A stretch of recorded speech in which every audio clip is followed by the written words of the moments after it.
오늘 콤보 기법을 시작하기 전에 제가 요즘에 저한테 스스로에게 하는 말이 있어요. 가만히 있으면 아무것도 일어나지 않는다.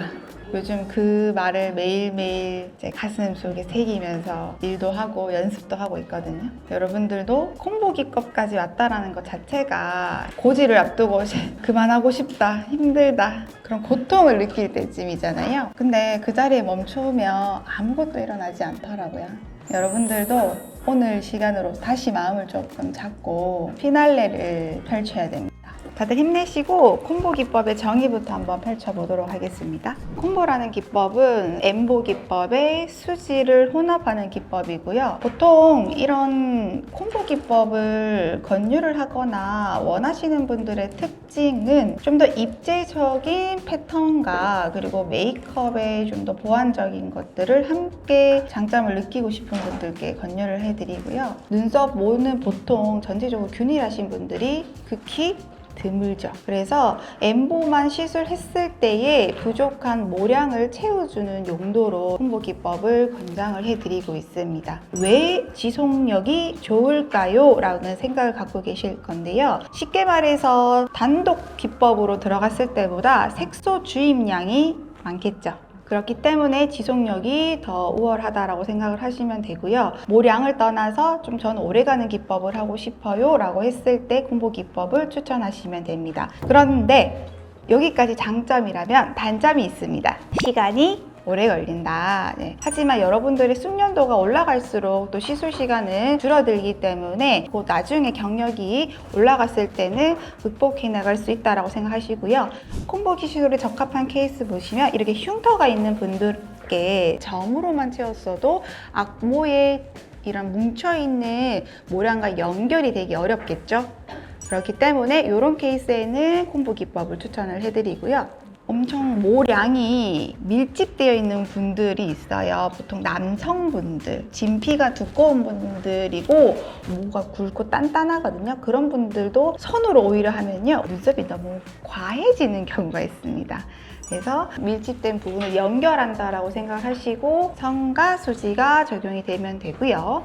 또 마지막으로는 가지고 있는 눈썹 베이스와 다른 디자인을 요할 때, 이것은 무슨 말입니까? 털이 나지 않는 구간에 디자인을 해야 되기 때문에 이런 경우에도 특수적으로 콤보 시술을 적합한 케이스라고 생각하시면 됩니다. 콤보라는 기법 자체가요, 수지를 너무 일정한 면으로 넣으면 굉장히 과도해지고 눈썹이 너무 진해진 것 같아요 라고 생각을 들 수 있기 때문에 절대적으로 명암 연출을 목적으로 이 수지 기법을 적용하셔야 됩니다. 그러면 명암을 어디에 많이 넣고 어디를 자연스럽게 표현을 해야 될까라고 고민을 하실 건데요. 보통은 눈썹 모는 겹쳐져 있는 구간들이 가장 진하겠죠. 여러분들이 거울을 딱 봤을 때도요, 눈썹목 하향하는 구간이 급격하게 진해집니다. 그래서 그 구간을 기점으로 해서 꼬리까지 채워주는 것을 가장 이상적이다라고 표현을 하실 수가 있고요. 그 이외에 뭐가 없어. 그러면 고래등만큼 다 진하게 표현을 하시면 됩니다. 이렇게 털이 전체적으로 분포되어 있는 분들은 지난번에 여러분들이 배우셨던 기본기 연습 정도로만 들어가도 굉장히 자연스럽고 또 음영감이 깔린 것처럼 선이 부각되는 느낌을 장점으로 표현하실 수 있습니다. 그리고 수지를 시술했을 때 한 번의 터치에 점이 주입된다라고 생각하실 수 있지만 그것은 고무판에만 해당 사항이고요. 사람은 점 하나를 표현을 해도 발색되지 않는 경우가 대부분입니다. 그래서 레이어링 터치라고 해서 색을 또 넣고 또 넣어야지만 색이 주입되고 한 3분에서 5분 정도 지났을 때 또렷하게 발색이 되거든요. 그래서 그런 기다림의 미학도 필요하다고 생각하시면 됩니다. 이제 엠보 작업물에 점이 어떻게 적용되는지 그 순서를 나열했고요. 나 어디까지 진하게 선명하게 표현할까라는 그 기준을 점이나 또는 펜슬을 사용을 해서 미리 체크를 하고요. 그 기반으로 상중하를 펼치듯이 그라데이션 표현을 해주시면 됩니다. 마지막쯤에 밑단과 작은 고리등을 한 번 더 채우셔야 됩니다. 그라데이션을 극대화할 수 있게끔 아랫단 작업을 필수적으로 해주셔야 되고요. 마지막 작업물을 보시면 밑단에서부터 올라오는 그라데이션 음영 효과를 표현을 한 작업물입니다. 어때요? 예뻐요? 네. 엎드려 잘 받기. 콤부 시술 시 여러분들이 꼭 주의하셔야 될 점들이 4가지로 적용이 되어 있는데, 첫 번째, 엠보선과 선 사이의 간격이 너무 과도한다면 수지를 작용할 수 있는 범위가 없겠죠. 그래서 수지를 적용할 수 있게끔 랜딩을 해주셔야 되고요. 그리고 엠보선에 집중적으로 터치할 경우 선의 퍼짐 및 출혈이 발생할 수 있음으로써 엠보선에 과터치하지 않도록 주의한다. 아까 말씀드렸죠? 선이 적용됐기 때문에 수지에 그라가 없다면 너무 밋밋한 작업물, 진하다라는 느낌을 표현할 수 있기 때문에 명암 연출은 필수적이다. 그리고 눈썹 분포도와 엠보선의 간격, 메이크업 스타일에 따라서 그 고객의 눈썹 분포도와 연결될 수 있는 그라데이션 표현을 해주셔야 됩니다. 요 지금 뒷장에 보시면은 시술 순서와 단계별 자세에 대한 이야기인데요. 이 부분 여러분들이 데모 전에 꼭 영상 시청을 하고 예습을 하고 오셔야 됩니다. 한 번 들으면 이해가 안 되거든요. 반복적으로 듣고 또 여러분들이 데모까지 진행을 하시면 훨씬 더 체득할 수 있습니다. 그래서 영상 플랫폼 잘 이용해 주시고요. 앞쪽으로 나오시면 제가 시연해 드릴게요. 요거 써보셨어요? 엠버 할 때? 굉장히 좀 묵직하다, 그죠? 그래서 수압을 없이 랜딩을 해도 색소가 잘 남고요. 조금 건조하거나 피부가 단단한 케이스에 저희는 이 펜대를 사용을 합니다. 적용될 선의 길이 있죠. 그 길이에 따라서 결합을 하는 길이가 결정이 됩니다. 3, 4번 손가락을 당길 거잖아요. 랜딩 범위가 길어질수록 가동 범위에 따라서 새끼손가락이 더 안쪽으로 말려야겠죠. 그런 것까지도 저는 다 예측을 하고 시뮬레이션을 내 머릿속으로 다 가동하고 한 선을 그립니다. 그래서 진짜 실제 고객들한테 시술할 때도 시간이 상당히 오래 걸리거든요. 근데 그렇게 심혈을 기울일수록 정말 예쁘고 정확하게 잘 남아와요.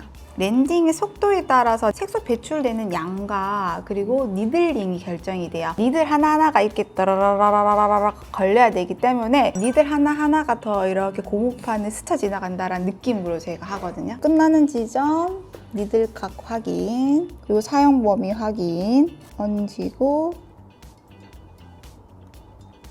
끝.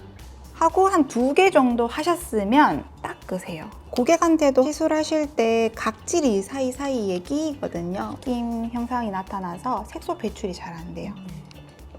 자, 이제는 끝나는 지점이 방향이 반대 방향으로 진행을 하죠. 그러면은 고객 기준으로 했을 때는 저희가 이렇게 가는 거예요. 근데 지금은 제가 못 가니까 얘를 틀어서 내 엘보 방향에 맞추시면 돼요. 지금 끝나는 지점에서 다들 실수하는 게 얘를 이렇게 파헤치고 있어요. 그럼 실제 고객님한테 할 때는 내려가셔야 돼요. 내려가. 이거를 다들 잘 지키시면 엄청 쉬워지실 거예요. 내려가 하면서 끝에서 이렇게 바닥을 향해서 랜딩 하기 전에 당겨주시고. 잠깐 멈추세요. 잠깐만요. 아니요. 아니, 팬티 잡는 요 손의 위치 한번 보세요. 선생님들이 생각보다 되게 가깝게 잡고 원장님 어때요 지금? 멀리 잡으세요. 요거를 좀 찍어 놓으세요. 이렇게 해 놓으시면은 니들의 가동 범위가 더 길어지다 보니까 힘을 많이 안 주셔도 돼요. 여러분들 여기서 각이 좀 안 맞았어. 조금만 더 지나면 내가 그려놓은 선을 벗어날 것 같아. 그럼 그냥 과감하게 떼셔야 돼요. 근데 여러분들 그냥 쭉 계속 가버리죠. 그러면은 입고 나겠죠. 옆으로 조금 가서 측면이 볼 수 있도록 시야를 확보해 주시고요. 꼬리선 같은 경우도 길이가 긴 장선이기 때문에 조금 더 펜대를 멀리 잡는 걸 추천드립니다. 지금 보면 여기 중지약제 그냥 그대로 이렇게 당겨주거든요. 당겨줘도 이게 지나가요. 근데 이거를 끌고 가게 되면 상처가 약간 벌어지잖아요, 더 많이. 근데 이 상태에서 당겨주죠. 중지약제 보세요. 말리잖아요. 이렇게. 이렇게 큰 고리등을 먼저 작용을 해주시고요. 이제 지그재그로 갑니다. 어떻게? 선을 피해서. 하고 이제 앞까지도 좀 연결할게요. 간격이 서서히 좀 어때요? 좁아지는 거예요. 그게 핵심이겠죠. 그런데 여러분들은 이게 어려우니까 어떻게 하라고? 넓게 먼저 1차 간격을 주시고 그 사이에 친구들을 만들어줘서 밀도를 보강해 주시면 조금 더 수월하게 그라데이션을 표현하실 수 있습니다. 근데 여기는 지금 엠보선 하나 기준이 없기 때문에 점이 바로 옆에 찍힐 수 있도록, 그래서 이제 부분적으로 이렇게 넓은 간격들을 찾으셔야 됩니다. 지금 아랫단이 조금 듬성듬성합니다. 2차 작업부터는 닦고 채우고 닦고 채우고를 반복을 해주시면 돼요. 자, 이제 어디를 해야 되냐면 꼬리.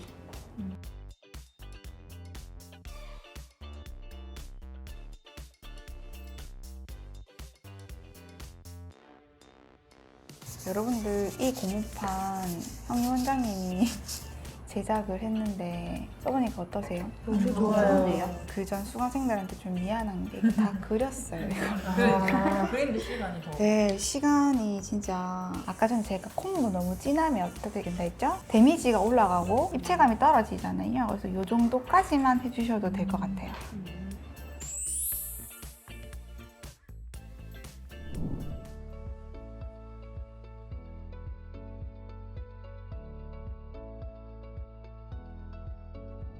네, 안녕하세요. 반영구의 모든 민나, 최민나. 전민나십니다. 네, 오늘은 저희 홍보 기법에 대해서 수업을 하였는데요. 지난번에 배웠던 엠보와 수지가 결합되는 거라서 훨씬 더 잘 따라오셨던 것 같아요. 앞서 엠보의 이제 리바이벌 그리고 수지의 리바이벌이 되면서 한층 더 이제 그런 테크니션을 익히시는데 도움이 많이 되신 것 같아요. 맞아요. 지난번에 배웠던 것들을 복습하는 차원이기도 하고 또 영상에서 실무적인 포인트를 익히고 한 번 더 리바이벌 한 거기 때문에 정말 지금 회차가 거듭할수록 나날이 많이 발전하고 있습니다. 그럼 다음 시간에는 저희가 이제 드디어 머신 수업이 시작이 되는데요. 머신학 개론에서부터 머신 테크닉을 한번 다음 시간에 알려드리도록 하겠습니다.